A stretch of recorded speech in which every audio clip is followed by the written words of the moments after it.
I'm going to focus my testimony on a former distributary of the Mississippi River, the Bayou Lafourche Corridor, its uniqueness, its vulnerability, and why this rapidly eroding piece of real estate should be of great concern to all of us.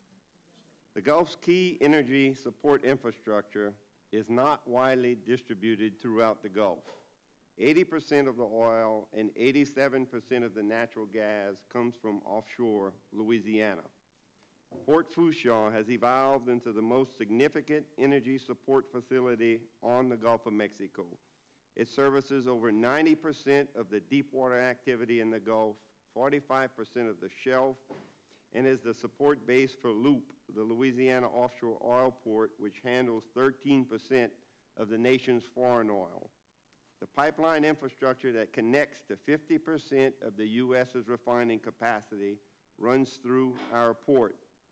At the end of the day, this remote piece of real estate plays some key role in furnishing this country with 15 to 18% of its total oil supply, both foreign and domestic, as well as a significant part of its seafood production. The Lafourche Corridor, as a result of being one of the most recent Mississippi River Delta lobes, less than 7,000 years old, is experiencing one of the highest rates of subsidence in the world. Therefore, our relative sea level rise is more than twice what other coastal areas are. With much of the southern reach of this critical corridor barely above sea level today, the need for action is immediate if not addressed.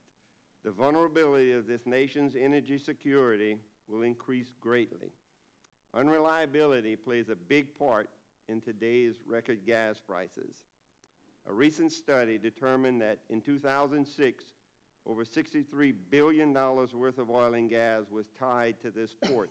That was at $66 a barrel of oil. This year it will exceed $100 billion.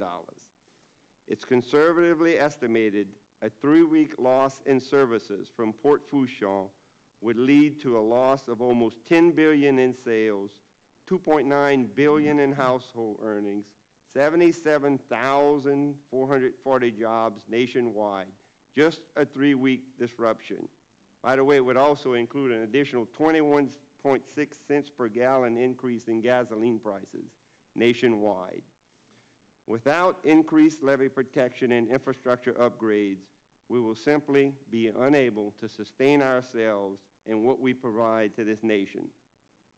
Our greatest vulnerability exists in a 17-mile stretch of Louisiana Highway 1, which connects the port to the Hurricane Protection Levee system inland. Only by elevating this highway will there be a reduction in the vulnerability of this critical piece of energy infrastructure. The good news is that we've not stood idly by complaining. We have amassed over $300 million and are in construction.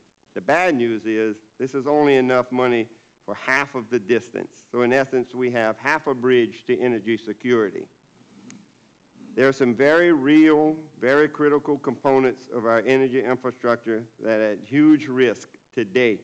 And every day we wait to address them, our vulnerabilities not only continue, but increase as our coasts and our communities wash away. Thanks for this opportunity.